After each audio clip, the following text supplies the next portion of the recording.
Hocam bir müsaade edin misin? Kusura bakmayın. Çekim yapmayın. Polis abi. Lütfen.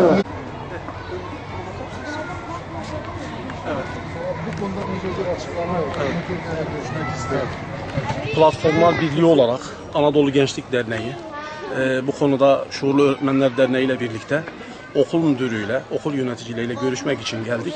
Maalesef engel ile karşılaştık. Yani okul müdürü ısrarla görüşmeyeceğini talep etti, ifade etti.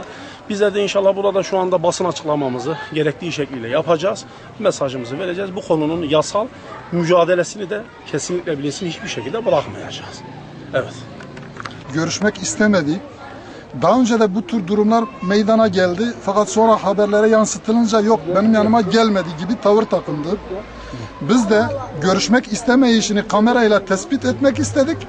Öğretmenleri bizi polis çağırmakla tehdit ettiler ve bunu yani müdürün istemeyişini görüntülememizi engellediler yani.